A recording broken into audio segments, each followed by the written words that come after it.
All right, hello. We in there? We're live. We're live. Good evening, everybody. Good evening. It's Thursday, 8 p.m. And we got Zach Davis. Zach How's it Davis, going? House. Virginia, right? Yes, sir. We're at Virginia. I'm in Goochland, like 30 minutes outside of Richmond, Okay. in How far, between Richmond and Charlottesville. how far is DC? 2 hours. Yeah. Traffic makes it miserable, though, so Okay. not even worth trying to get to DC. So how far is the beach of the East from where That's only like 30 minutes. That's right outside of Richmond. Hell yeah. 30 to 45 minutes. All right. Hell yeah. That's part of my I told my family we're gonna go to DC if we go after that or Nice. whatever. So Yeah, that's probably about 2 hours from there. Same thing, I would say. that's what's up. Go see some stuff. Like, my name is Cole House. This is my brother Samuel. It's good to meet you. Good to put eyes on you. Put face to face. Absolutely. Yeah. So let's. How long you been training dogs? Let's start there. Oof.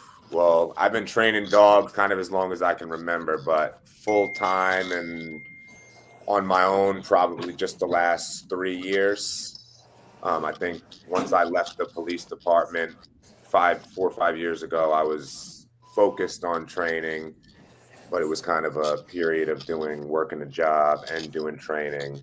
So now it's been almost 2 years since I've just been training full time. Okay. Kind of on and off always, but never like I was the last couple years. How long were you a police officer? Yeah, it's good good. Much. 10 years. Oh yeah. Probably see some wild stuff, huh?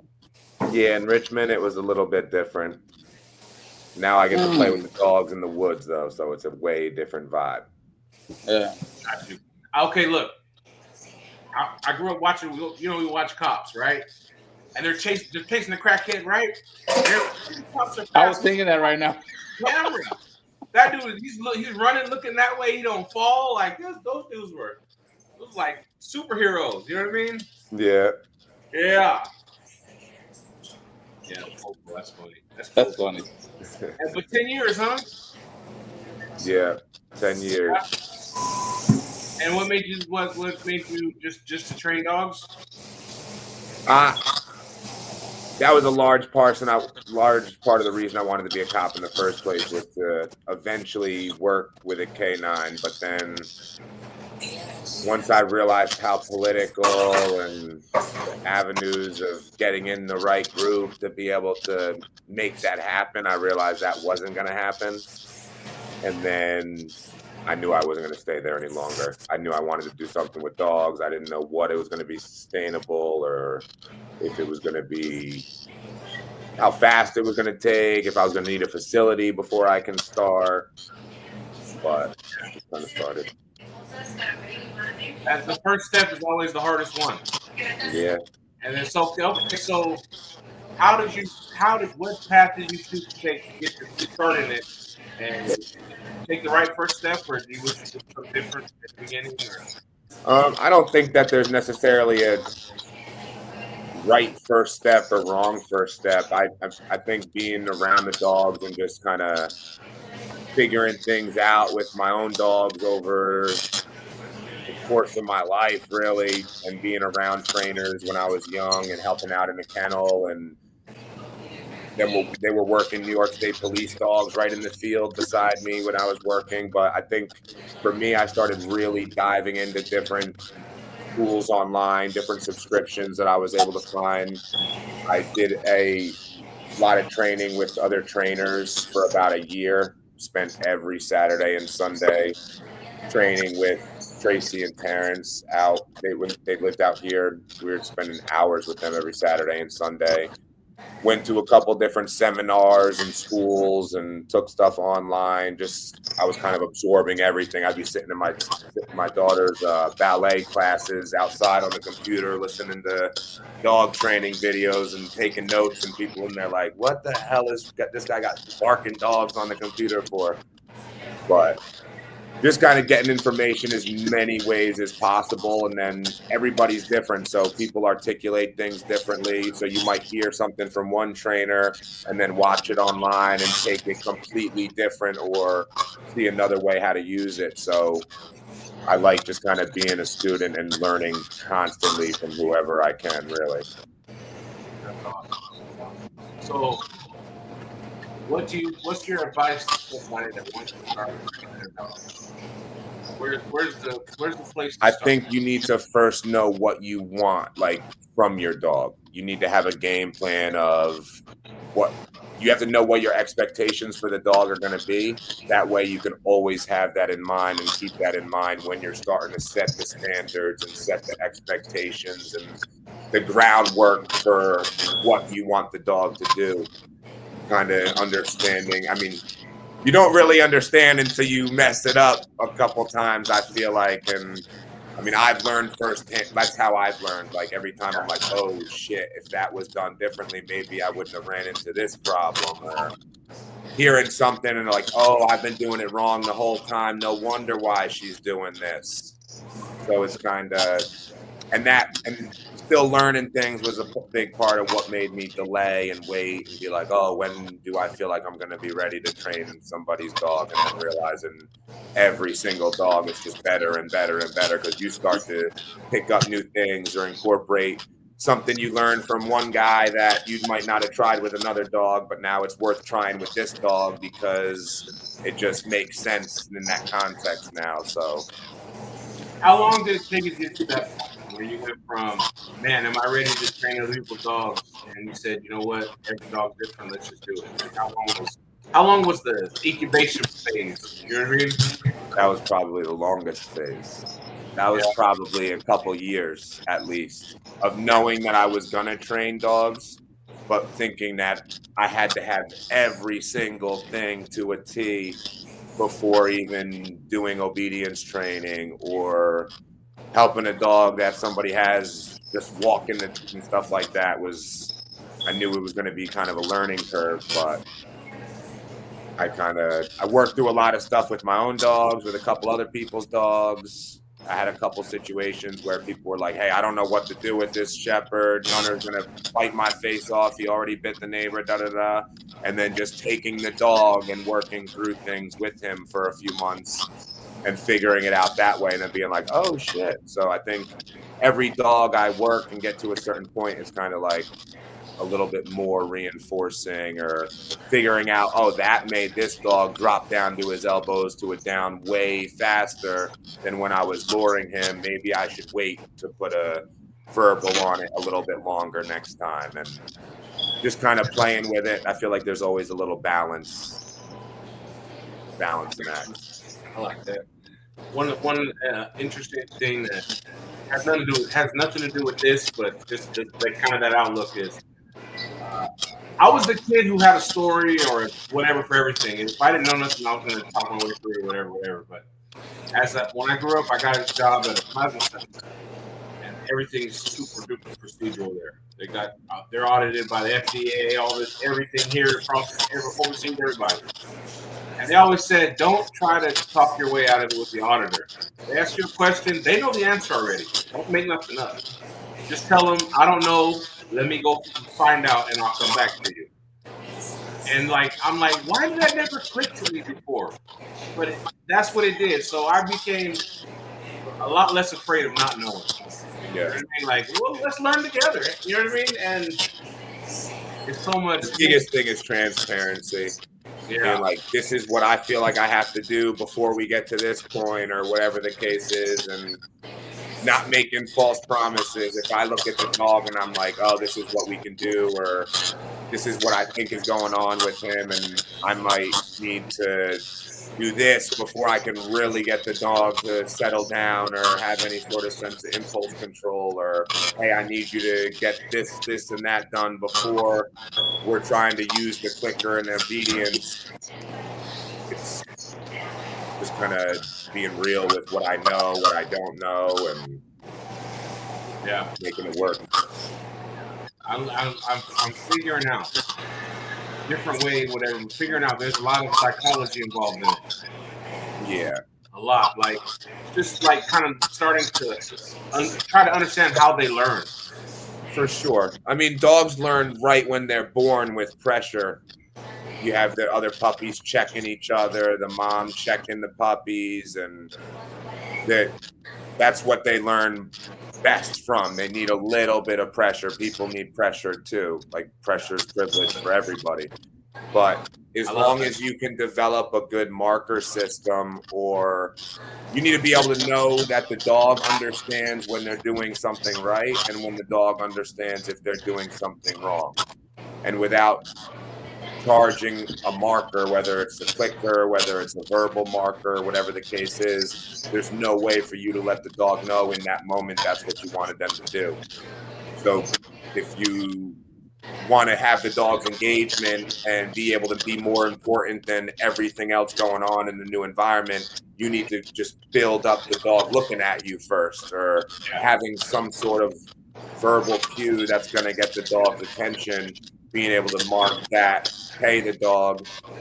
The one thing that everybody that I've ever sat in a class or talked to in training is like, nobody's going to be trying to do something for nothing, and you can't expect the dog to, like, some sort of payment, some sort of fee, like marker system, consequences to keep them in check and kind of let them know, like, no, stay over here type of deal. Yeah. Okay. And keeping emotion out of it. That's a big one. I think a lot of people want to like heighten their voice, or that might work with your own dog. You know what I mean? Yeah. But the dog's not learning anything. The dog's like, "What the fuck is this guy yelling?" I'm like, because that's not your normal space. Now you're in a different space, trying to. Yeah, I get for that. sure. So you have to be able to make sure the dog understands a system of learning before you can start to teach the dog anything. It's my aunt right here. Yeah. What's the first thing you begin when training a dog? Just basic obedience, I guess. What's the first thing you teach them? First, I charge a marker, whether it's a clicker or like a verbal yes. I might spend the first day just feeding them out of my hand every single time I'm saying yes, or charging the clicker, using a slip lead, getting them to follow the pressure with the slip lead. Some dogs are going to freak the fuck out and alligator roll once they feel it clench up on them. Yeah. So it's kind of like, oh, now we got to work on just getting you used to the leash. Another dog might just follow the leash and look at you like, okay, what's up? What are we doing? And then you're going right into trying to lure the dog and drop the dog into a down. Or that's one thing. I'll teach the dog a down before I worry about a sit, because everybody's always, come here, sit, Sally, like using a treat and luring the dog to a sit. And then if they're so used to paying the dog, once the dog gets up out of the sit, or the dog's used to taking their ass up off the floor to get the treat, now it's just becoming a miscommunication and there's no implied stay to the dog. So like, you're paying the dog out of behavior. It's easier for the dog to get up and want to go run towards something else, another distraction it sees when it's sitting, versus when you have it in a down stay.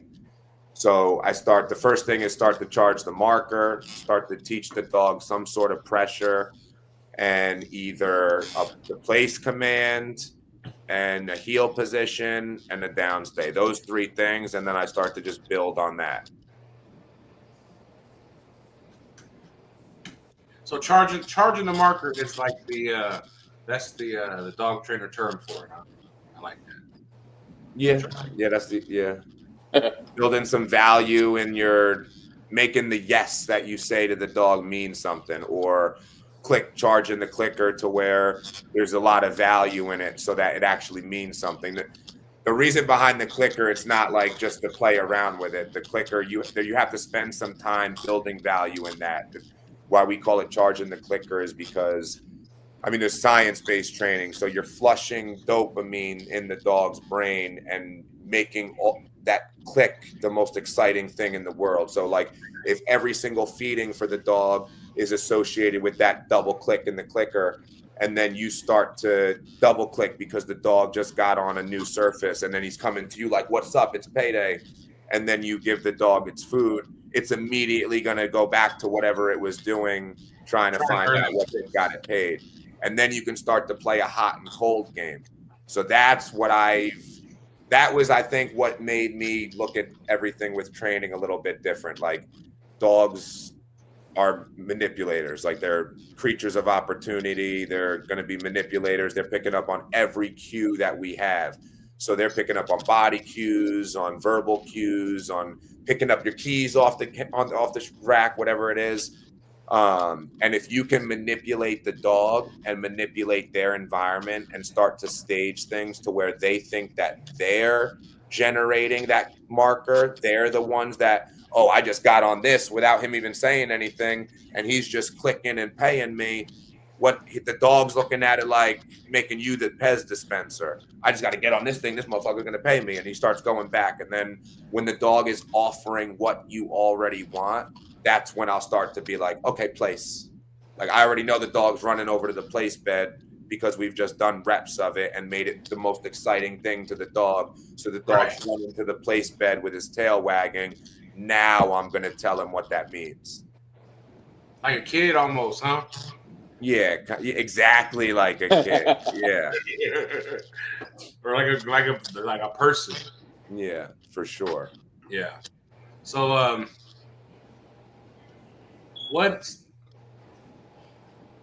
how can I work on my recall? Because I've lost a dog to the street. You know what I mean? And I know that I need to make that a priority. Yeah, I'd say that's probably the most important. Yeah, but I don't know. Like, I don't want you to give away but too much. But there's not one right way, and there's not one right way. I've seen a few different ways of doing it, and I've done it different ways with different dogs. I personally, I like for the dog to understand the heel position as their recall. So if I have a dog that is running around in the field or something like that, and I tell them heel, they understand that that means to get to my side, whether they're 20 feet away, 50 feet away, or across the room in the same room, they're going to run to my side. But that's not necessarily ideal for every dog, and it's going to be a little bit different. But another thing is using a long lead and doing a restrained recall, especially if it's your own dog and you have engagement and you have excitement from the dog already. You can do something with a restrained recall where you might have somebody holding the dog back, and then you're building a lot of frustration up in the dog, making them want to run to you. And then simultaneously you're giving the dog the come command as the person's dropping the leash. And so the dog's already running to you full speed with all that excitement, and they're conditioning themselves to give you that energetic recall. So you can do stuff like that and then start to incorporate. Everybody's different, again, like collars and different training tools. But if you start to layer in tactile communication right off the gate as a gas pedal instead of as a brake, and you teach the dog on a low level, like hurry, hurry, hurry. And now you're starting to teach the dog to follow the pressure. The dog understands run to them, and that pressure goes off before the dog's under any sort of uncomfortable pressure. Yeah. A lot of people want to use something like that as shutting the dog down and don't do that, and using the gas pedal. I mean, using the e-collar like a brake instead of like a gas pedal. But if you know what you want to do with the dog already, you can start to keep that in mind. And as you're teaching the dog positive reinforcement and teaching the dog behaviors that it's already learning, and you layer on the collar that way, now it's a game changer. Now when the dog thinks that they can just blow you off, or they're like distracted, all you have to do is a little bit of pressure, a little tactile tap to the dog, and they understand you still have that communication. Some people think that you're not necessarily being a dick. Some dogs just won't hear you if they're aroused by other things going on. You know what I mean? Like they might not be just blowing you off. They might actually be in a different state of mind where they're just too Locked concerned in on about something that else. noise. Just locked in on something else, huh? Yeah, they can get auditory exclusion. So, what breeds have you trained? What's dogs trained? I guess the easiest. Which ones are the most rewarding? I think I don't know. It varies. For with clients' dogs lately, I get a lot of pit bulls and doodles. I think when I trained a Malinois for the first time, I was like, "Oh, this is a cheat code. She's doing everything," and They're that already was wired, huh? They're already wired for it. They want to do something, and as long as you know what you want them to do and you know how to make it happen, they pick up super quick.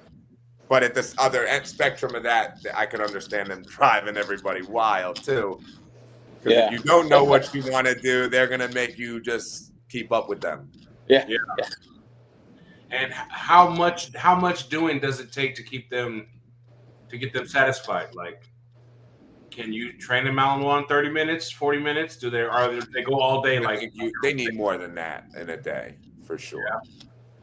For sure, you can get away with that with most dogs if you're putting 30 minutes to an hour and you break it up into 5 to 15-minute sessions and teaching the dog one behavior at a time and breaking it up that way. If you're expecting the dog to learn too many things at once and you're trying to chain behaviors together, there's not enough clarity. So then the dog needs to know what they're learning in that session before you're chaining things together. So if I'm teaching something new to the dog, that might be their first training session for the day.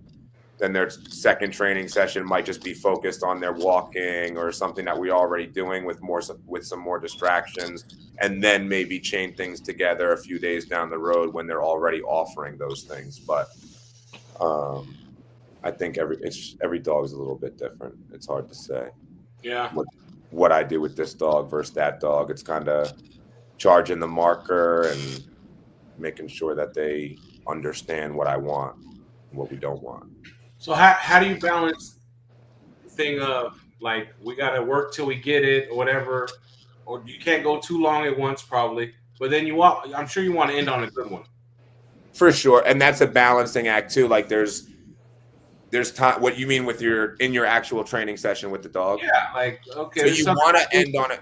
Most of the time, you do want to end on a good one and make it super clear. You can give the dog a jackpot. Like make sure that the dog understands that's the one, and the dog's not going to understand that just by putting them up after the rep. They have to be rewarded higher. So if you're training obedience and you're training with food, and the dog just did exactly what you were trying to get out of that session, maybe when you gave the dog their marker and you tell him yes on that last rep, instead of 1 or 2 treats, now he got a handful of treats.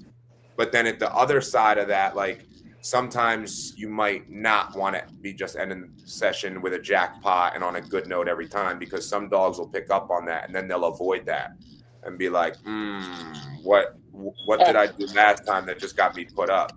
So then you might have dogs where now you have to remove the positive and you just have to put them up because they're pissing off. Like, oh, you don't want to work and we're not going to do anything? Okay, you're going to go up. And then we'll revisit this in 5-10 minutes and maybe we can try again. Like if you're too distracted because for whatever reason, now maybe I'll have your attention if you cool it down for 5 minutes. So sometimes, and that's like, that was the first time that I heard the reasoning for that. It was broken down into like the psychology behind dolphin training. Like you can't necessarily tell a dolphin that they just fucked up, but you can pick up the food and walk away. And now you just remove the positive. So now that is a negative. I got you. So you remove the engagement, you remove the playfulness and all that stuff. Now that's it. Now I'm just in the tank waiting for you to come back and try it again. Yeah. I'm assuming this comment's for you. What comment? Can you see the comments? I put it on the screen. Oh, okay. Says the Rizzler, Arrow is here. What's up, Arrow? Yeah. So how easy, where do you rank bulldogs on the scale of easy to train, hard to train? Because I mean, they'll do what you want eventually. For sure. Kind of, you know what I mean? The only thing is that they get gassed. A lot of them will get gassed quick. So how do you get 600 reps in of a behavior in 1 week if the dog 2 minutes into the session of running back and forth to you to what you wanted to do is already, you know what I mean? Because then I'm like, well, damn, I'm not going to push too much. I don't want to keep making, because then you're not even thinking straight. You're just trying to get your oxygen. Yeah. You know what I mean? Yeah. So that's the hardest thing of people. Like, yes, they're stubborn, but if you teach the dog pressure and the dog is following the leash and you have some sort of engagement, the stubbornness isn't going to be a problem. The dog already understands that there's a must involved. Like, I know one of the big mistakes that I made with my personal dog is giving her too much freedom too soon, taking the leash off and expecting her to be an off-leash dog just because she understood the things before I knew certain things were reinforced and everything like that. Or maybe I let her be too sloppy and she was able to make a big spin or get wide away from me in a turn or something. Whereas if I would have just kept the leash on for a little bit longer through that behavior, maybe I wouldn't have to tighten it up now because it would have stayed tight in the first place. Yeah. With the bulldog, I don't think they're necessarily harder. They're just different personalities. You know what I mean? At least with a bulldog, they might not shut down. You might not shut the bulldog down if you give them a correction because they were like doing the same thing 3-4 times. Whereas if I have somebody's doodle, I might not be able to give the dog a correction because then they won't take a treat from me for 2-3 days. They break easy, huh? Yeah, like just a very sensitive. But that another thing with that is that some of the people with doodles are just kind of by design going to be coddling those dogs a little bit differently than somebody with a bulldog or mal or something too. You know what I mean? From my experience, I'm not saying that that's a thing.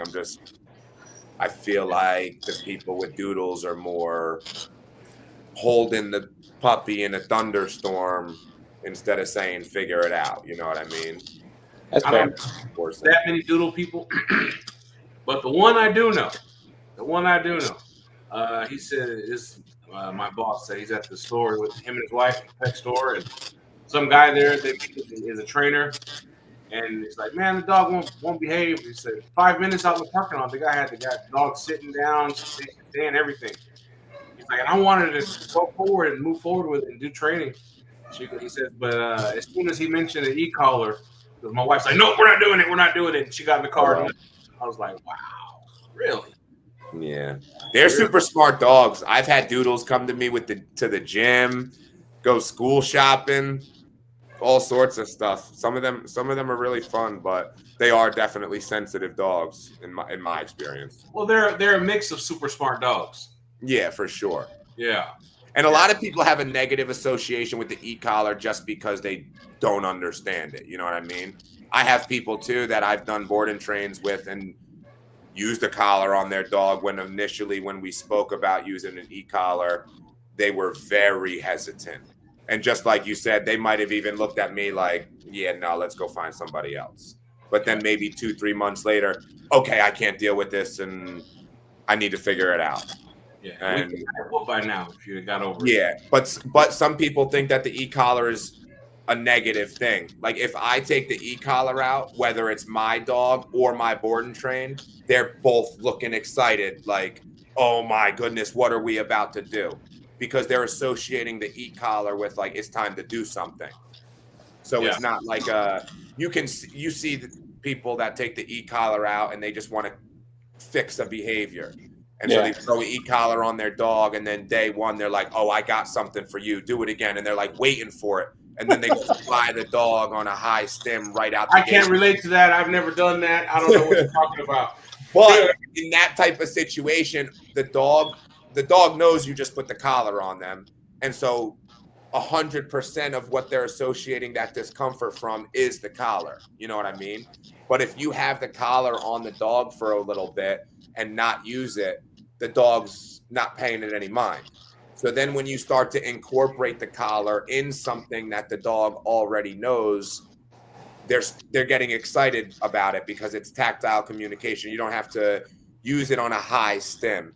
You want it on just like a working level to where you know the dog can feel it, but they might not even give you a sign that they're feeling it. Like if, for example, every collar, I'm not going to even say numbers because every collar runs a different number. But if you have the collar on a low enough level stim on your hand that you can hardly feel it, the dog definitely feels it. Like if you can feel it in the palm of your hand and you feel like a tens unit sensation in the palm of your hand, the dog is going to feel it. If you put it on the dog and the dog's doing something and you give it a nick and then you see the dog's ear flinch or the dog look like it just got stung by a bee or something, like what the fuck was that? Like the dog feels it. You don't have to turn it up. You know what I mean? You don't want a reaction. If you get some sort of like scared reaction from the dog from the collar, now you've already made that association. It's hard. It's not hard, but now you've got to counter that. You've got to build some sort of excitement in the collar, or else how do you go to use that as a gas pedal instead of the brake? So you don't want the dog to jump in the air, shake his head and wonder what the hell just happened. That's not you. I mean, if that happens a lot when people are trying to, but then the dog does it again when the collar's not on them. You know what I mean? Yeah, they act different when the collar's on you. Yes, 1,000%. Yeah, exactly. And they're going to regardless because they understand now you got basically a long distance leash, like a handheld, like a wireless leash, however you want to refer to it. Like you can still reach out and touch them from 100 feet away and still call them to you, even though you don't have the long line attached. But if the dog now looks at that, like if the dog doesn't understand what that collar means and you use it in that context, and now you go to use that as a recall, like how are you going to get that excitement and the dog wanting to come run to you with the e-collar if you just fried the dog with the e-collar and they're like, what the fuck is that? Now you go to do that with the e-collar and you want the dog to come and you're telling it that and the dog's going to jet and take off. You know what I mean?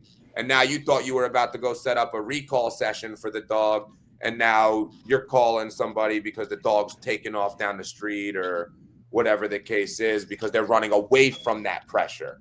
Yeah. You know what I mean? Like you don't want the dog trying to go into avoidance and fleeing from that pressure. If you can associate it in a positive way from the beginning, now it's more of like a tap to the leash and redirecting their energy back into a heel and calling them to you without even needing to really say a whole lot or just tell them the position, a little tap, and they're like, whoa, okay, let's go.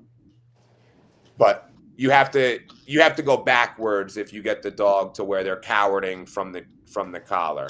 I would put the collar on the dog and just build a lot of value, having them follow you, take food out of your hand, turning the pressure off when they get to you, when they get into behavior, and kind of making it a game for them. Yeah. I know that having the dog eat out of your hands is big, especially at first. Like whenever I get a puppy or whatever, like it only eats out of my hand for the first while. For sure, game changer. Huh? Yeah. What are some like behavior things with dogs? Like I know probably to each dog or person is different, but like if someone gives you a dog that's not trained whatsoever, maybe just a little bit, and like you see it right away, like what are some no-nos like from Jump Street, like dog behavior wise that the dog's not gonna do? That's bad. Biting the leash, any sort of like, I think for me it might be a little bit different because not just some people's pet dogs like get frustrated, bite the leash, and that might be the furthest that it goes. But then I've also seen like not pet dogs start biting the leash because the next step is the handler. So now you might have a dog that's expressing themselves, their frustration by biting the leash. And then you're getting excited and trying to get them out of the leash, but then that they get redirected onto the handler instead. Stuff like that where something like that where it could be something that progresses into something worse. That would be a no. Like jumping on, not having boundaries is a no. There you go. Like running out the door, right, just because the door opens. Yeah, no, we're not doing that. That's a safety. Full of excitement. Yeah. basically making the dog have to think and check their own impulses. Like just because the door opens, that don't mean jet out the door. Right. Stuff like that. Jumping on the counter. The stuff that nobody wants. I don't want you jumping on the counter. I just seasoned that steak. I don't want you running out the door just because I left it open or I'm carrying in groceries. Yeah. Stuff like that. And then a lot of people don't like to instill boundaries in the dogs. Like if I needed to and I had a puppy and I didn't want to necessarily crate train or watch the puppy at all times, but I needed the puppy to not be getting into shit, rather than giving the dog an opportunity to get into shit, you can tether the dog. You can put a leash on the dog and have control of the dog. Why scream the dog's name 5 times when you just get a new puppy and you want them to run to you? Why would you keep screaming, yelling, getting all excited, letting the puppy think that it's a game versus being able to just walk over, grab the leash, and redirect the dog to where you want them? So I might well have missed it. I was kind of on the other screen looking for something. What is the actual problem with biting the leash? Is the dog trying to take back control, or? I mean, I don't know necessarily if there's one for sure reason that they're biting the leash. Sometimes it could just be frustration, or they want to go do something else. They want to take off and go play. Maybe it's a miscommunication thing. Like if somebody's timing and what they're doing with the leash is starting to frustrate the dog, and the dog's like, what the fuck are you wanting from me? They might start to redirect onto the leash and stuff like that, or try to make it a game and start to play tug. Like some dogs are used to playing rope and playing tug with their owner, and they've never been on a leash before. So then they get that material in their mouth and they just associate it with that, and they want to start tugging. And then the first time we give them any sort of feedback and tug back or try to pull it from them or give them any sort of aroused verbiage or anything, they're just reinforcing that and they want to do it even more. Okay. Sometimes just frustration. I think it usually comes from frustration from the dog. Yeah. Where they don't know what to do with that, like excitement, basically. Okay. I got one of your reels I'm gonna put up here. And I wanna.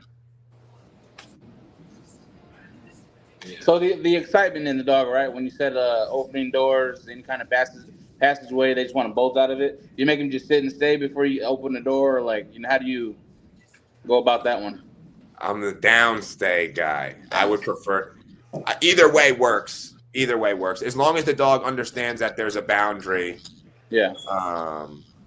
Then that's all you really need to make sure of.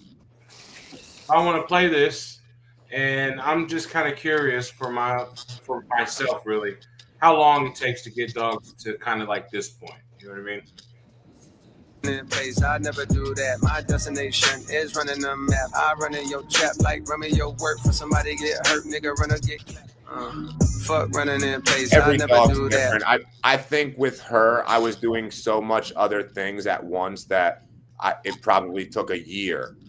But if for me to get her to where I was doing, but then there was other like with Stormy, Stormy's always going to have different things popping up. Like she's my trial and error dog. You know what I mean? I've learned so much training her, and I've taken in information from somebody and applied it with her, and then I was like, that was wrong, or that didn't work with my dog, and then I have to revisit it. And I also I was building her up and wanting to be able to do dog sport stuff with her and maybe get into PSA and do work with like training like that with her. So she started getting introduced to getting some bites and doing things, and knowing what I know now versus when she was introduced to that stuff, I might have done things differently to have her in more of a stable state of mind versus like building the dog up into a frenzy, basically. Mm-hmm. But then she also got wobblers, and now I can't really do a whole lot of stuff with her like I would like to. I have to play it safe and not have her. I tried to teach her something new this week, and I wanted to have her orbit around me. And then I noticed that movement in particular messed with her rear end, so I have to stop. Yeah. But I could have you can teach your own dog like the focused heel in the matter. It's a matter of what level you want it to do. The dog will do that in a few weeks in your living room, but the dog might not do that for a year in a public environment with other dogs and people around. Which is where it actually matters. Yeah, exactly. Yeah. So that's kind of like a hard question. Like, how long does it take for the dog to walk off leash? How long does it take to give you a focused heel or this or that? Like a day if I'm in my living room. But if I'm at the dog park and I'm outside the park and they got 20 dogs running around, or a buddy of mine is training a dog in the same vicinity and she's hearing stuff like that, then maybe that's a different story. I got you. And so the long lead is something that sounds like you kind of use a lot, or? Yeah, I think the long lead's an important tool. I kind of use that when I'm getting from where I somewhat feel comfortable dropping the leash, but I still need to know that I got control because I'm not confident that the dog understands the e-collar yet. Yeah, I got you. I say it all the time. I have dachshunds too, right? And there's a place not far from here where they do scent work. Nice. And I know it's there, but I'm not going there. We're just driving around, kind of cruising, taking my wife looking for yard sales, whatever. As exciting as that sounds, that's what we're doing. Like, oh man, they got something going on today. So we pull in, and they're doing scent work, field scent work, right? So we come back and get Curtis, and we take him over there. And this is when it kind of clicked to me that dogs like see in a moment, because the name of the game is they put a rat in a box. And they gotta go out, and you put a long lead on them, and they go find the rat and supposed to like commit to it, bark at it, whatever, make some type of clear indication that they found it. But my wife's handling it, right? And he finds it, and she picks it up and goes, yay! I'm like, she took him away from it. I was like, praise him right there on it. Let him know that that's the thing, And sure enough, after that, like he found the other ones, okay, and then just like kind of walked away. He didn't make that instantaneous hard like connection. You know what I mean? Yeah. Like, this is what she's excited about. So, and like I said, I'm learning how they see, like Yeah, it's very quick pictures.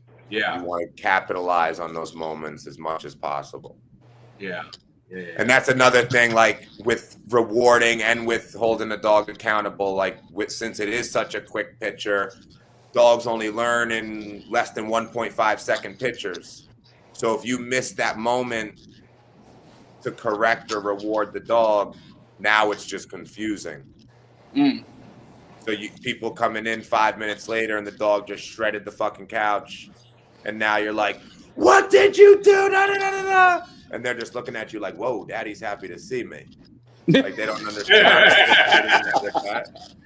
Just generalized excitement, huh? Yeah. I got you. Yes, I can hear. Let me pull something up.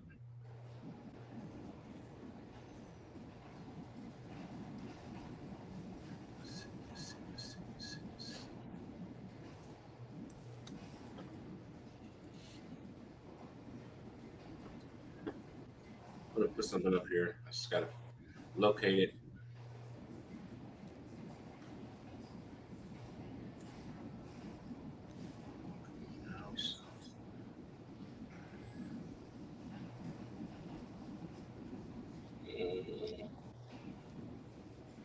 I'm way out of the way now.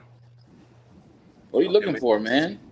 There was a video I was going to put up of another breeder training their dog, and it was like their first take at it. It was a little rough, whatever, but it was still somebody working their dog.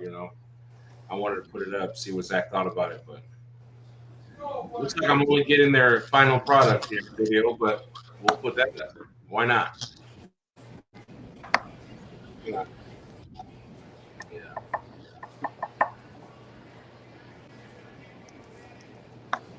Blow this up.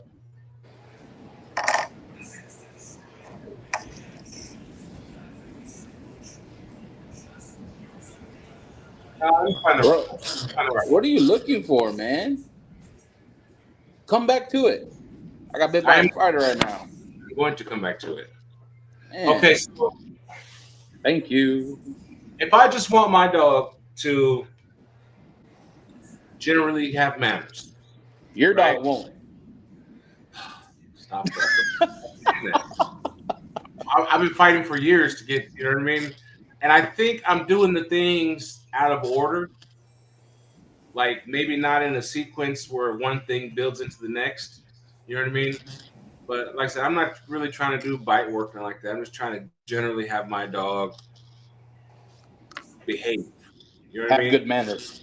Charging the Yeah, I marker. mean, Charging the I marker. would be charge the marker and make sure you have control of the dog. Like have a leash on the dog so you're not repeating yourself. You don't. The more you're repeating yourself, the more you're removing value in whatever it is that you're saying. So if you have to keep repeating yourself because you don't have control of the leash and you can't just manipulate the dog to what you want to redirect them to, then it's counterproductive. You're letting the dogs realize that they can get away with doing whatever they want to do. And with bulldogs, once the dog realizes that they can kind of have some wiggle room, you give the dog an inch and it's going to take a mile. They're just as much an opportunist than any other dog. You know what I mean? You just want to make sure that you have control. Like, don't give them, just like a kid, you don't give them an opportunity to fuck up and they won't. Like, if you kind of leave the guardrails up and keep them in check, that's the best way. But once you have problems, you got to make sure that whatever the dog is doing that you don't want them to do, you have to remove the opportunity to do that. The more that the dog gets to do that unwanted behavior, the more that they're reinforcing that in themselves. The more that they're barking when you don't want them to, the more they're going to bark because they're getting away with it. The more that they're jumping up on the counter and snatching something, the more they're going to do it because every single time they're getting paid when they get up on the counter and they find a nice piece of meat or something. Just really having control of the dog, making sure that they can't get away with shit. I had a dog. It was his dog. It wasn't my dog. His dog snatched a whole ribeye from me. Damn. I mean, look, they were on the counter, like in a bowl. Dad had barbecue or something like that, and they were in a bowl. And I take the lid off, pick the steak up, put the lid back on the. By the time the lid was back on the bowl, she got me. Gone. Whole thing. I was like, I had a cattle dog. Way too much energy for me.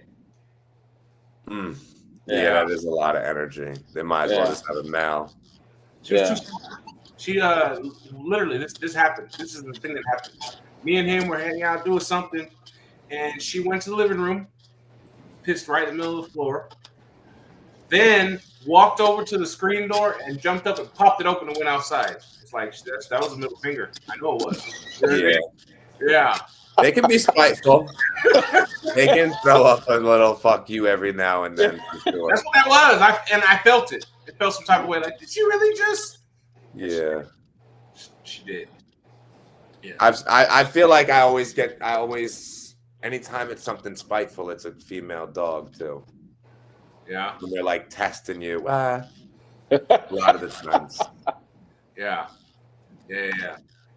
So what do you do? Go ahead, bro. No, you. So when you have multiple dogs, right? Say 3 dogs, would you train them like individually? You never train together, right? Not unless they're all ready for that. Not unless they're all ready for that. I might train one of my clients' dogs that has been with me for 3 weeks already. I might have that dog training on his e-collar while the new dog that just started their board and train is on a leash and working another training session like simultaneously. I'm not going to rush that though, because I don't want there to have an opportunity to go backwards in the training or anything happen. And because a lot of the dogs that I get for obedience training don't necessarily start off liking to play around the other dogs. That's true.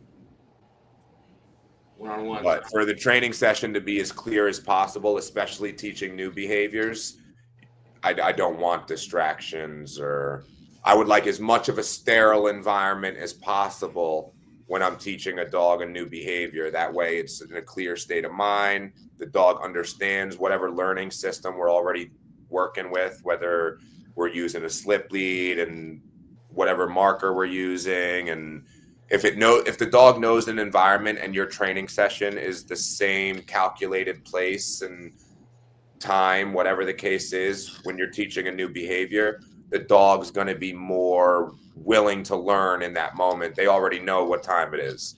Like, oh, it's time to go to work. What are we doing today?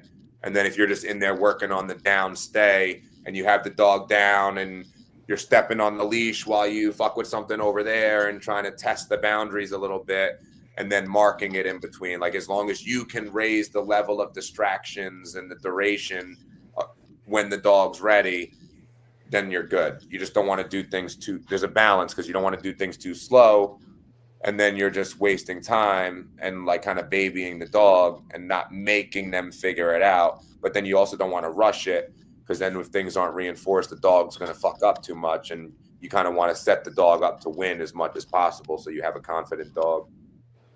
That's what's up. Got a question here from the chat. It says, so this is Anita. Says, once you train a dog, how do you transition them back to the owner to be able to make use of the training? So I guess it's like for after board and train. Yeah. So from if you make you have to make a lot of create a lot of value in the actual training and in the behavior. And like one of the most important things with training is keeping the human emotion out of it, and like training the dog with a super clear system. I'm not saying a whole lot of words. I might not speak to the dog and say a word to the dog in a training session for the first week. It might all just be the clicker, leash pressure, super, yes, good boy. Like, that's it. That might be the only thing the dog hears out of my mouth the whole time. The dog's learning these behaviors with as little out of my mouth as possible. And then I layer on the tactile communication with the collar as well. So now the dog is understanding the expectation and the behaviors, and I'm layering in the collar in a way where the way that is being applied, it's instilling a sense of must to the dog. Like it's a gas pedal, like hurry up, hurry up. So then what I do personally is the dog's trained, the dog understands the e-collar, the dog understands everything that I'm doing, whether we're at home, at the park, at the mall, or at the gym. The dog's going to offer all these behaviors. It's going to lay down when we're in the store while people are pushing carts by. It's going to lay down when we're at near the hunting preserve and shots are going off. Like it's going to stay and do its thing. So now when I go to the owner, first I basically break down a course to the owner, and I let them know, like, this is what you're going to do in this situation. This is what you're going to do in that situation. Let them know what word to say when the dog does something right and what order to say things in, so that it's super consistent. If the dog's used to hearing Prada heel, and in that order they hear their name and then the command, I'm going to tell the owner, hey, say the name and then the command. You want value in the dog's name so you can get that engagement, and then they drop into the command or go into position or whatever the case is. And then you don't want to be saying the dog's name when it's a negative. You don't want to take away that value and be like, Prada, no. Like, you don't want to do that and associate it as a negative. You know what I mean? So then as long as the system is clear with the dog's being trained in general, not just trained to me. So I'll have my 8-year-old daughter walking a client's Bernese Mountain Dog through Tractor Supply a week before the dog's going home to their owner that's 100 pounds bigger than my daughter. You know what I mean? Yeah. And then I'll also, when I do have a dog with me for a board and train, I'm also going to spend the time with my client and make sure, hey, this is what we're doing. And when you go out of the house, make sure you do X, Y, and Z. And I'm going to go do a session with them. Like, hey, we're going to do a session at your house, and then make sure you're getting everything. And then next week, we're going to revisit this, and let's meet at the park, or meet me at Home Depot with the dog. And we're going to make sure that you understand all these things and the timing of things at the same time. But luckily, as long as the dog is trained adequately, there's a little bit of room for error. So I have a lot of the times, like, the dog will be aware of what the expectation is so well that, like, in that first time when I'm teaching the owner, like, hey, this is what you have to do to maintain this, or whatever the case is, even if they're messing up the verbiage or they miss something, the dog kind of can make up for it right then on the spot because the dog's fresh out of training and they already know the expectation. But then that 1 or 2 times of the owner messing up and then catching it, then they're like, oh, okay, I get it. And then it's golden. Because the first couple times somebody's going to mess it up. They're not going to know when to use the collar. They're not going to know what to say. They're going to say the name first, the command first, whatever the case is. So it's never going to be right, and the verbiage isn't going to be the same right away. So I just try to like be aware of that and coach them through it. And then once they go through that rotation, that kind of session and stuff, and going through the behaviors with the dog, I feel like it just kind of makes sense. I haven't personally had that issue where there's a bad transition just because I keep myself and emotion out of the training as much as possible. Okay, so it's like not just responding to me. Like if I tell my board and train place, the dog's gonna run to the table. If my daughter tells the board and train place, the dog's gonna run to the table. Like there has to be value in the training, not just in me. Right. So it's a warm handoff. It's never like you put the dog in a transporter to go back home. Oh no, I don't do that. I don't do that. I like for. I mean, I don't. Everything is super personal. Every dog is different. I'm not going to sit like every single person and every single dog is different in one way or another. And then the connection and the bond everybody has with their dog is different too. So I need to be able to see how that person interacts with their dog to understand like, okay, this is what you got to do differently to make sure that you keep their engagement because they might check you because you're not seeing this. Like, and I wouldn't be able to do that if I don't get to observe somebody with their dog. You know what I mean? So that helps me critique or kind of set them up with something to keep in mind because it's never like some people aren't intentionally doing something wrong or handling the situation wrong. But if it's pointed out, then they're going to be aware of that in their mind. And they're like, oh, let me not hold the leash like that. Or, oh, damn, I didn't mean to say that. I should have just said his name or whatever the case may be. So I think it's important to spend time with the owner after training the dog and before training the dog. Like we need to have a clear set of expectations and goals, a clear set of concerns. What do you have going on in your house that you need fixed? And what I can do to fix that. But the dog also is going to offer different things. Like I might get a client's dog that they're like, listen, when I leave my apartment, the dog won't shut the fuck up and my neighbors hate it. But I have to be real with them and let them know, like, listen, I'm not going to be able to just address a separation anxiety issue or some sort of barking like that in the matter of 3 weeks.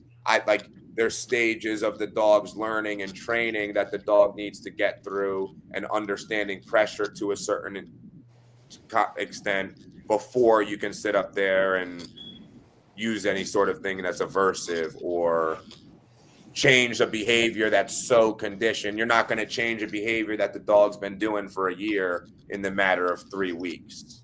So separation anxiety, I guess, is one. What advice do you give somebody when they get a puppy to kind of prevent themselves from what bad ownership behaviors do people exhibit that lead to that? They don't crate train. Pretty much. They give the dog too much freedom right out the gate. They don't crate train the dog. They think that it's only supposed to use as a punishment. Yeah. It's like a little doggy jail. Yeah. They don't understand that dogs are den animals. Well, not right now. Somebody will be like, oh my God, no, they're not. But they are though. Yeah, but like and not being all excited every time you come back to the puppy, not making a big deal out of it when you leave, not making a big deal out of it when you come home. You're reinforcing that behavior. If you're like, oh, bye, Lucy, I'll see you later. You be a good girl, da da da da da da, and then you leave. The puppy's like, whoa, what was that? And then you get back and you're like dropping the keys. Oh my goodness, how are you, puppy? Then the puppies, I mean, they have no other choice but to be in that like, whoa, aroused state of mind. when you're in and out. If you ignore the dog for the first minute you get home and then let him out of the crate, or you ignore the dog until the dog chills out and then you give them engagement, then you start to set the standard of what your expectation is. But if you get home and it's a party, it's going to be a party next year when you get home too. But if you settle the dog down and you reward that calm state of mind instead of feeding into that frenzy, then you're going to have way more control of the dog's behavior. So being more conscious of how you leave them and how you return.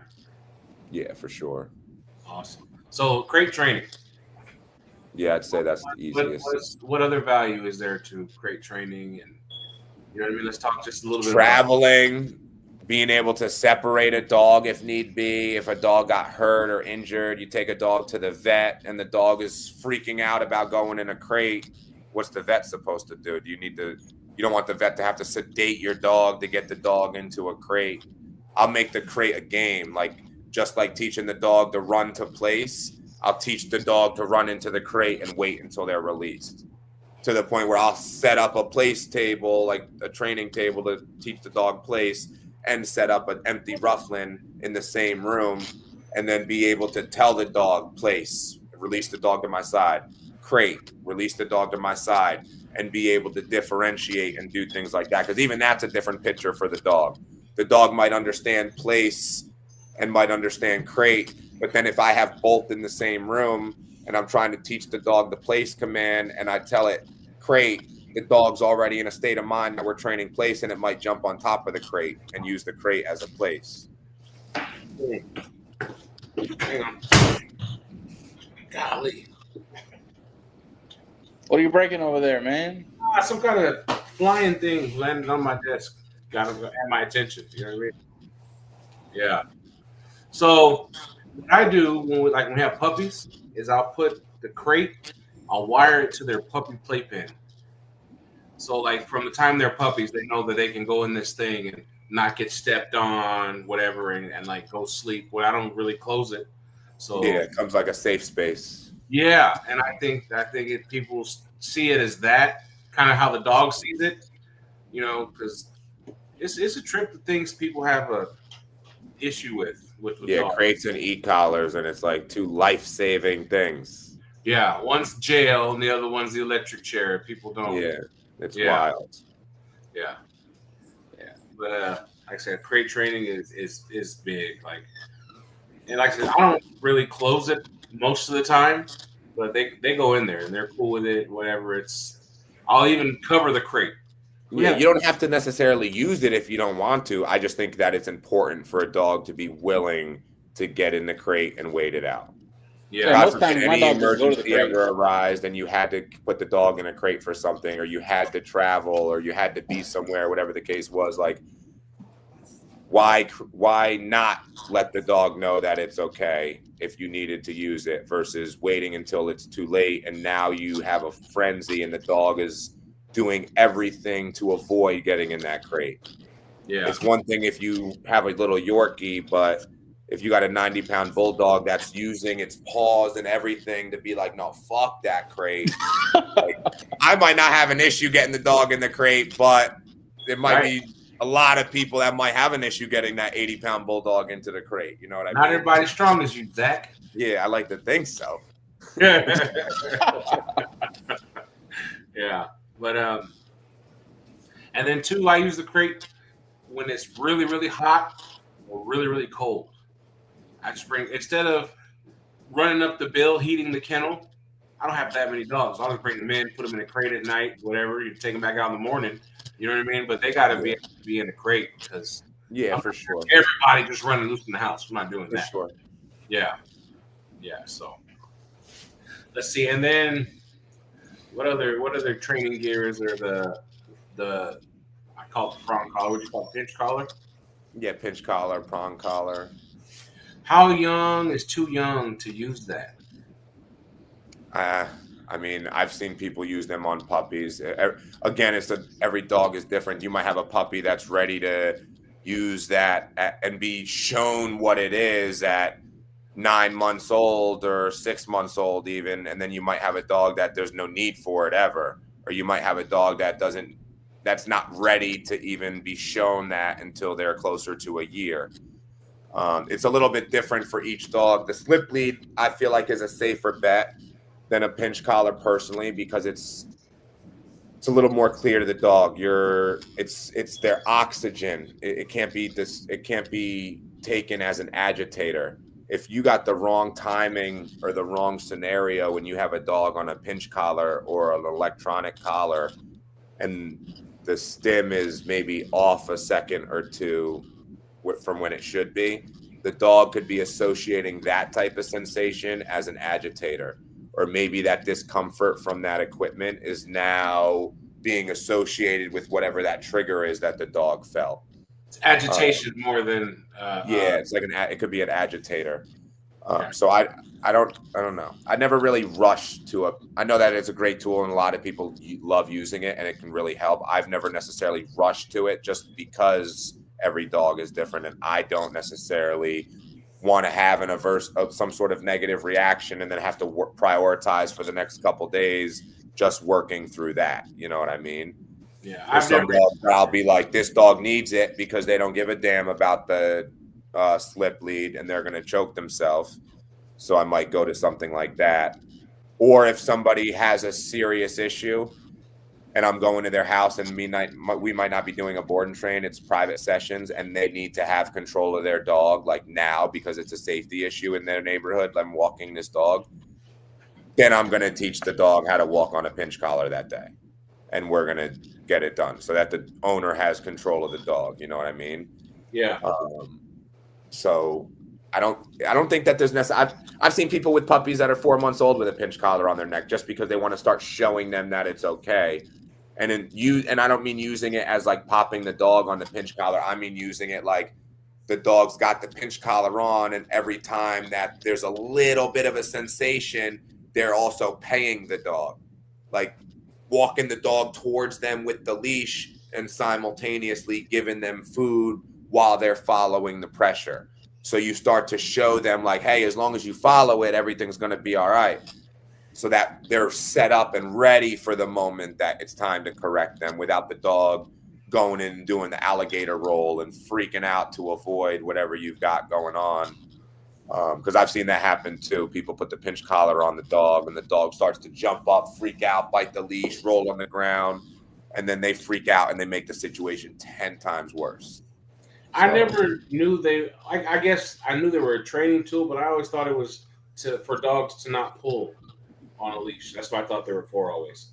Yeah, I mean, that's what people typically use them for, but you can use that for anything teaching the dog. Like you can use the pinch when you're teaching the dog a down. You can use the pinch when you're teaching the dog place or anything really, because it's the same type of concept. It's pressure. You know what I mean? You're going to take the dog, and if you don't want the dog to move past your leg and you have the pinch collar to where it's going to tighten up backwards, and you have the leash there, when you're teaching the dog not to pull, once the dog hits that spot and the leash is behind its neck, it's going to get yoked up and stop right there, and it's dead in its tracks.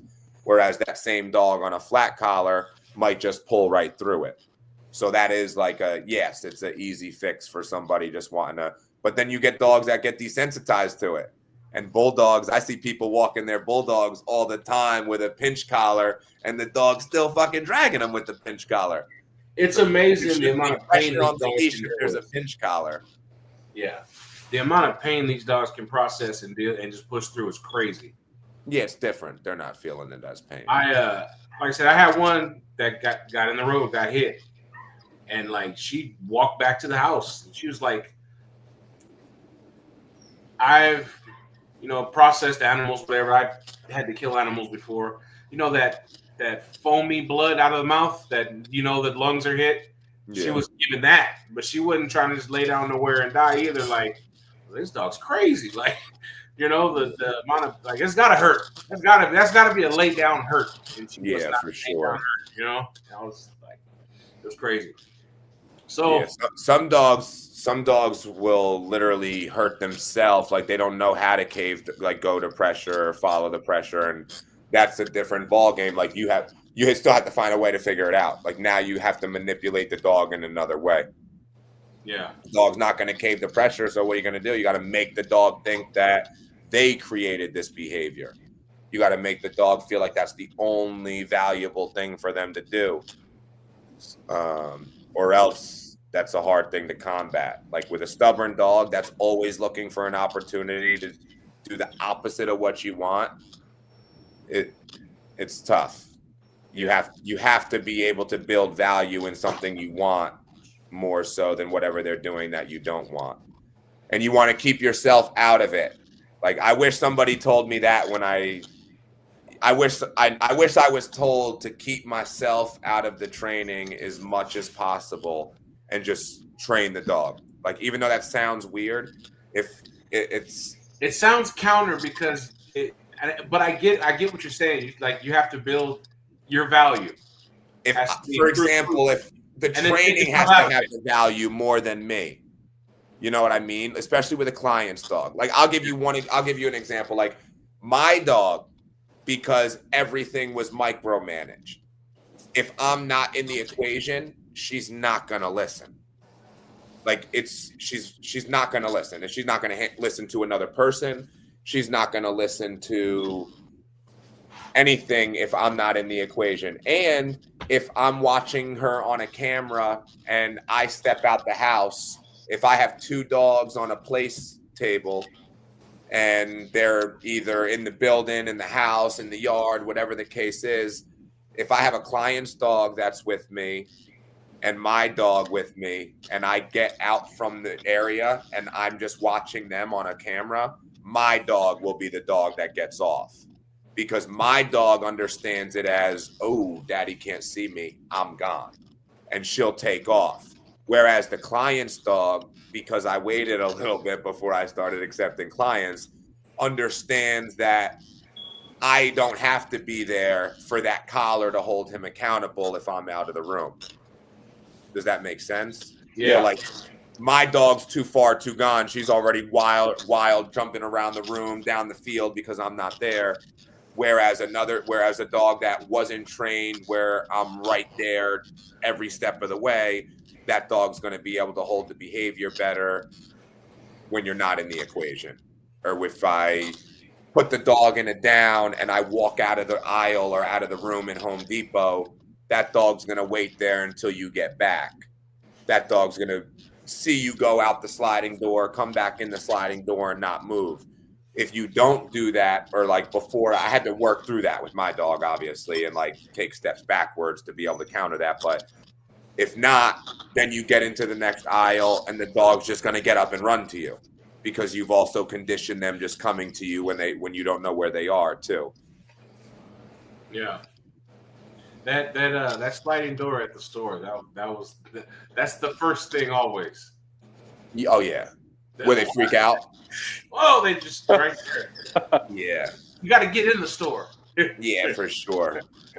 For sure. Yeah. I had a moment with the board and train that I currently have. He was that dog. Like it was like it was a dinosaur freaking out when we walked up to the Home Depot for the first time or to Tractor Supply for the first time. We didn't even make it into the store because it was just too much conflict and it wasn't the right time for that. So we just revisited another day. But the first time he was not going through the door. Now this past week, I can walk in and out of the door while he's in a down stay right beside it. And I'm like, woof, we've come a long way, brother. Like, yeah, it's good to see. It's good to see the dog get out of their own head from something like that. Like just through repetitions and the training and building some confidence.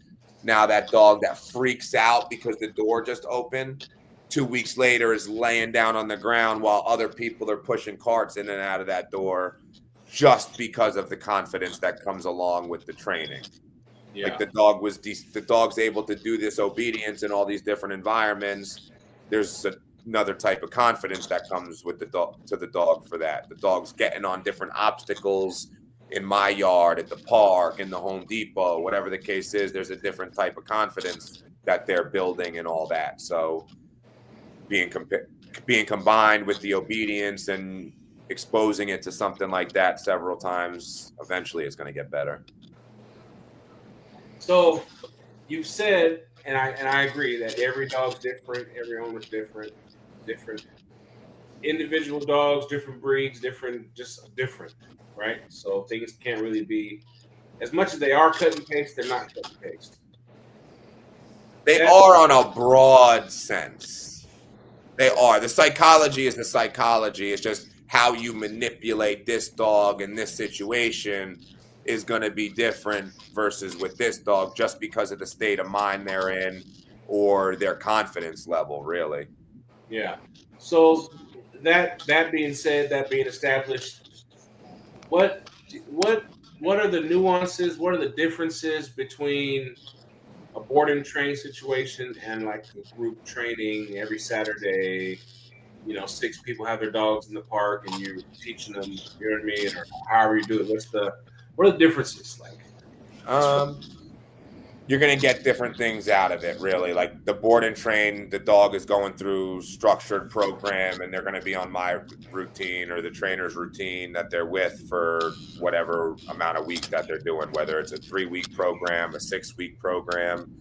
The dog's on a conditioned routine and I'm able to expose them to different things as I see fit, you know what I mean? And work them through different things.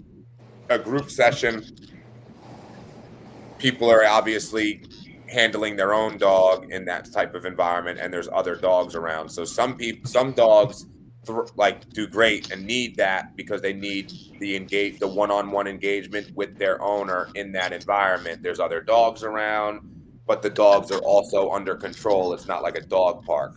So now you've got that dynamic of other dogs around, but you don't have to be worrying about one of the dogs running up to you and your dog while you're trying to have your dog act right or learn a thing or two type of deal. So I think having that environment of the group class where you've got multiple dogs there, it helps with socialization.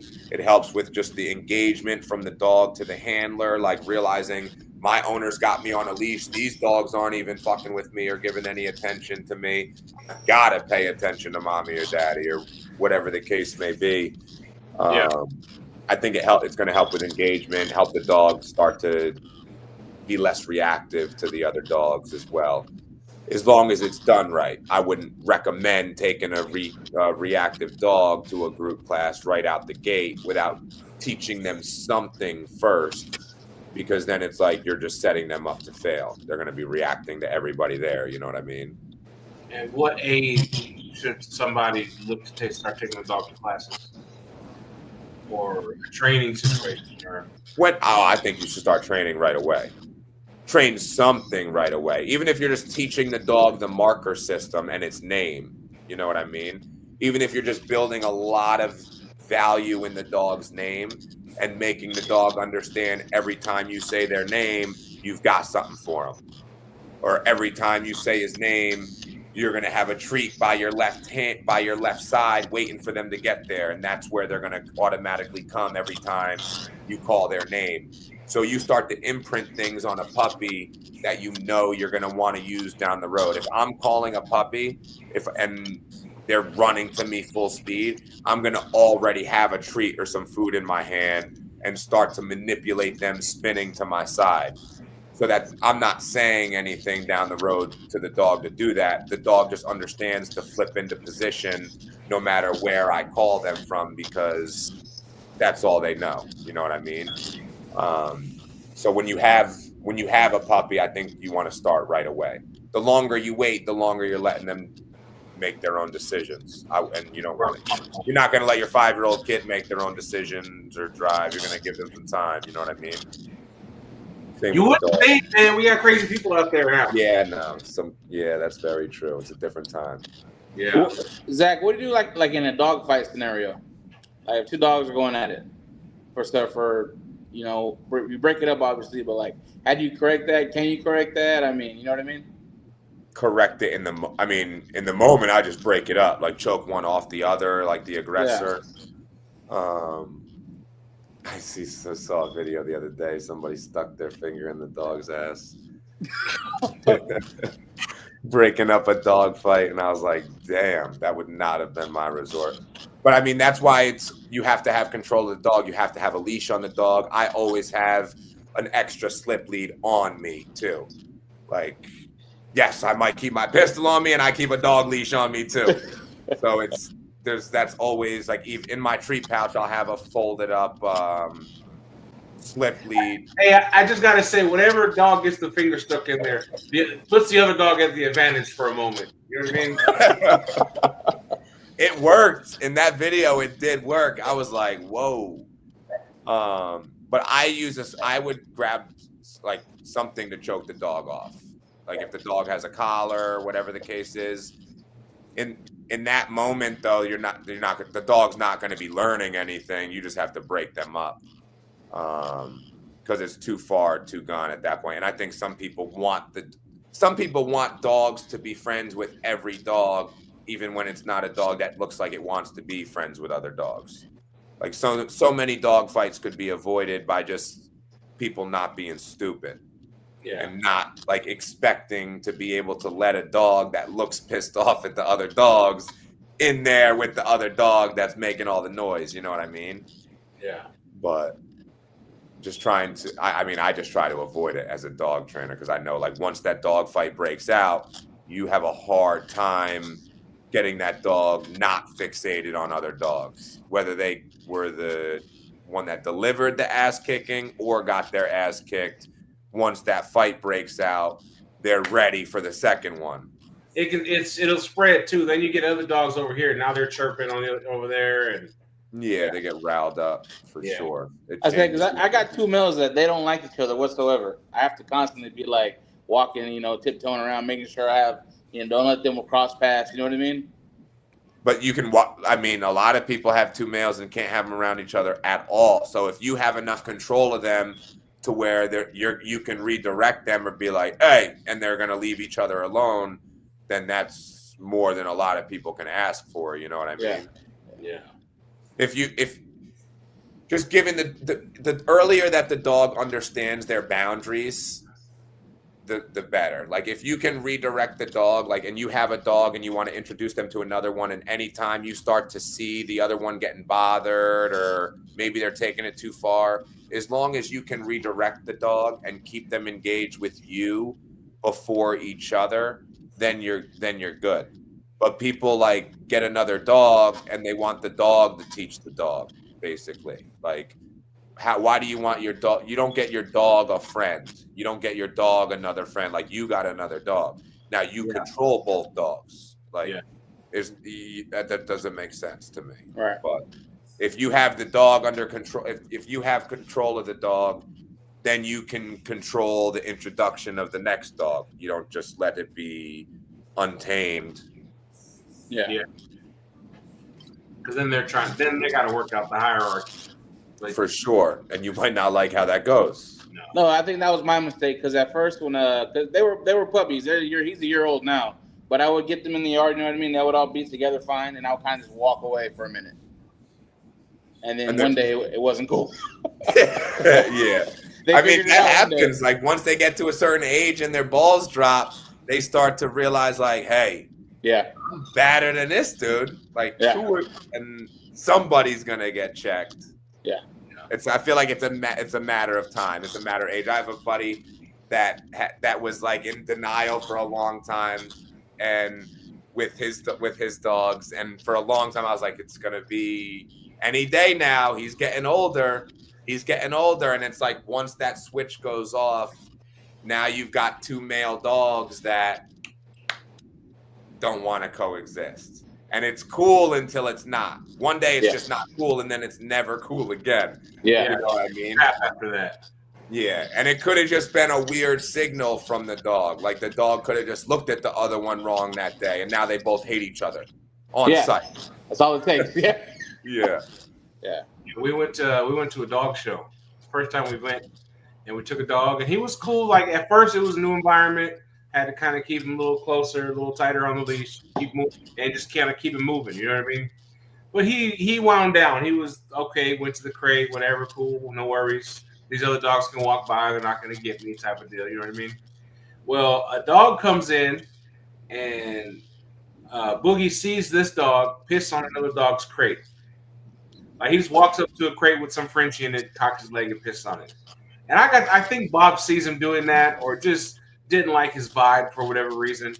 And and the guy walked his dog around our booth, you know what I mean? And Bob broke that crate. Bob was not feeling that dog at all. And it was like they said, just like that, like on vibe check, like this dude don't pass, Yeah, Yeah. that's a thing. Yeah. So what all do you do at the Bark House? So I train. That's what I do is mostly train, but I also offer boarding and services as well. So I have clients that I do boarding for, and then I'm anything that they need, really, like transportation, or if they can't handle the dog at the vet, they want me to bring the dog to the vet, or whatever the case may be. But mostly what I'm doing is my board and trains and private sessions. I don't have an area set up for the group sessions like that right now. That's what I would love to do here shortly. But right now I'm doing one-on-one privates where I go to people's house either once or twice a week, and we work, and I basically give them homework, and we'll work through different things with their dog until it gets to a certain point. And somebody's beagle might be ready to go off leash at the store after 8 private sessions, and somebody else might just get their dog to be able to stay on place when they have company over making dinner or something. Because everybody in that type of dynamic, the people are training their own dog, you know what I mean? So it's really a matter of how consistent they are in between those sessions, in terms of how far the dog's going to get and that particular dog. But I basically a little bit of everything, but board and trains and private sessions. And you train all the way up to the sleeve and all that, huh? The full suit of the sleeve. Both, yeah. Crazy. That's the fun stuff. Mean, I think it's cool. I just don't know that I could go into that mental space to purposely put my arm out there for. You know what I mean? Yeah, it's different. It's different. It's a different type of learning curve because there's so many different dogs, and it's when it's not your dog, it's different. It's different to play tug with your own dog. You know what I mean? And when it's a toy, it's different to play tug when it's somebody else's dog and you're hoping that they bite the right place. Yeah. That's different. It's fun though. You say you took a bite from a presser, huh? Yeah, my buddy has a presser, but after a couple bites, I was like, he's gonna have to learn how to out before we do more reps of this.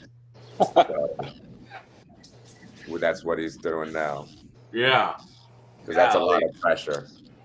I think that stuff is cool. I don't know that I need that. I don't know that I have enough ego already, let alone to have a dog that I could just tell to eat your ass. Yeah, I mean, most people don't need that. You know what I mean? And most people think they want it, but don't even understand the maintenance and what exactly is entailed in what they have now. Like, that's not just something that you start playing around with for somebody, you know what I mean? Because if they don't understand what stage of the training their dog is, if they don't understand the psychology of it enough, and now you have this dog that's at a certain stage of their training, the picture that dog might have just seen in that environment or that situation could be a little bit conflicting and maybe align a little bit to a picture that they were getting in their training session. So if you've got a decoy making certain noises to a dog or certain gestures to a dog every single time the dog's getting cued to bite each week, and then you take the dog and you're just doing obedience, everything's perfectly fine, and then somebody decides to just randomly be making the same noise that the decoy made at the training session last week, now that dog's like, whoa, let's go. Like, now you're playing with a different animal, and maybe that owner thought it was cute when you were at the training field and it was all tame, but now they don't know how to handle it when they were just trying to bring the dog on a walk in the neighborhood. You know what I mean? Yeah, those dogs, they have a certain level of intensity that they're going to carry after that, huh? For sure. Some of it's intensity and some of it's neurotic. Some people build up intense dogs that are about it, and then some people build up dogs that are just like wild and neurotic. So it's It's very different. You can tell a dog that's just barking, making a bunch of noise, excited, wants to bite something, and a dog that's got some intent, and they're like, the bark is different, the forwardness is different, all that bouncing around, that shit's no more. Like when the dog's locked in on target behavior and it's not a prey, excited, yap, yap, yap, yap, that's when you're like, oh, that dog is serious. This isn't a game to him. Where there's plenty of dogs that it's a game to and they do great. It's just that when those dogs that are just making all that noise and barking, they don't even know what they're barking for. You know what I mean? They're just aroused, and that's why they're barking. Which is it better for a dog to have a higher prey drive or a higher defense drive that does that stuff, or does it have to be both? Or think of balance. You don't want a dog in prey drive when you're training. I think that's a big thing that a lot of is a big thing for people. Like people are like, oh, I want the dog in prey drive. I want the dog in prey drive. Like there's a period of the training you want the dog in prey drive. Like you want to activate the dog. You want the dog to understand that side of them, but you don't want the dog in prey drive throughout all their training. The dog's never going to be a clear-headed dog. Then you get a dog that just is nonstop barking. And I think that was one of the first things that I learned wrong. Like just worrying about the barking and thinking that's making the dog a badass and rewarding the dog for barking. But now you see a bunch of dogs that are yap, yap, yap, yap, yap, yap, just barking. But the intent isn't there anymore. And you can see when I saw a couple different dogs put in scenarios where the dog is barking in that prey state of mind. And then you use something that taps into the psyche a little bit differently and create a barrier, or you use something else to agitate the dog. And now that prey bark goes from yap, yap, yap, yap to whoop, whoop. And it's just a different bark. And you can see the difference. You feel the difference in the energy of the dog too. And when the dog is in that target behavior, that's a better state of mind to be teaching the dog than when the dog's just all over the place yapping. You know what I mean? Energy, yeah. I got you. That's one thing I missed with the Bulldogs. I got to be honest, is that big wall shaking bark. I used to have a Corso. Woo, woo. I mean, the Bulldogs they're good size, but they don't have that. Yeah, I have a Corso that's just boarding with me right now. He's more of a Neapolitan with an ear crop, if you ask me. I'd say there's something in there in the last couple of generations that's not just Corso, but it's Italian. It's Italian. Yeah, it's Italian, and it's big and scary as fuck. I like big dogs, but a big dog that doesn't like me isn't a very comfortable feeling. He tagged me on my side yesterday.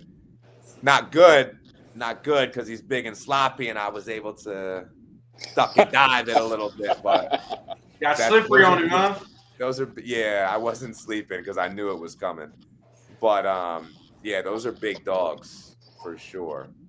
My buddy with the Pressa, when we were working his Pressa, we were talking about like, oh, it's no big deal. He was saying, oh, we have Pressas. What's the big deal? Like, and then he saw the way that Corso was at my gate. And he was like, whoa, that's different. That is different. Go give him a treat. I had never seen anything like that before. There was a girl I worked with. She had 2 dogs that had puppies. She's like, come get one. She got tired of feeding them. So, all right, I'll come get one. I go over there, and the dad was in the backyard. It's the biggest dog I had seen in a long time. Ooh. I mean, the dog was in the backyard, and I got back in my car. You know what I mean? Yeah. Yeah. You can feel the bark. Yes. Like you can feel it in you, like vibrating. Yeah. It's different. Yeah, that's what I said. I missed that. I love them. I just know that with the type of training I like to do, and now being capped in terms of what I can do with my own dog because of the issues that she has now. I like, as much as I love those dogs, I also see that you need a dog with some energy to be able to do a lot of training. You know what I mean? If you're doing like that type of training, when we're working the bigger dogs like the presses, you're going to get half the amount of reps in before the dog's just completely checked out. So Yeah, and that's why we have to. That's got to be kind of good because I mean, if they could bite like that many times, like Yeah, for sure. it's a built-in governor for a reason. Yeah. They don't need to go any like at that for that reason because they just got that much power. Yeah. All right. So the Bark House, that's your. How do people find you that may not know how to find you? I have my website's barkhousecanine.com. That's mostly geared around the training, which is my focus. And then I have on Instagram, it's barkhousecanine_Zach. And then the new Facebook page is just the Bark House. That kind of has everything. Just need something to be able to have my clients reach out to me on. Awesome. And you do group sessions, you do board and train. Private sessions and board and trains right now. Private sessions, yeah. We need to set up the area for some group classes. That'll be coming soon. That's what's up. I like it. I'm gonna have to come check it out when we go to the beach to the east. Cool. Yeah, for sure. Yeah. Maybe I'll have a bulldog off leash train then. Okay, so look. The off leash thing makes me feel some type of way, right? And not because the dog's not trained and the dog can't handle it, whatever. Just I don't know. I'm not saying I'm not going to have a leash. I'm just going to have it to where the dog is clearly trained enough to not need the leash. Maybe I'll let it drag on the floor so that nobody like freaks out or gets upset. Yeah. We're new to the South, relatively, right? Well, in Arkansas, you can open carry, right? Which that's cool, I guess, to everybody. But there was a time that we were in IHOP. I'm there with my family, my wife and my son, and this dude walks in with a gun. It put me in a space like that I didn't need to be in, where I was like, I'm gonna go see this dude. I was like, you know what I mean? Like one of these days, I'm just gonna hit one of them dudes in the head and see if they're really about that life. And that's the energy that I don't walk in with. Yeah. You know what I mean? But it puts me there. It's like to me, it's like a hostile act when you walk in somewhere with a gun. You know what I mean? Yeah. Maybe to them it's not, but I'm weird. I guess I'm retarded.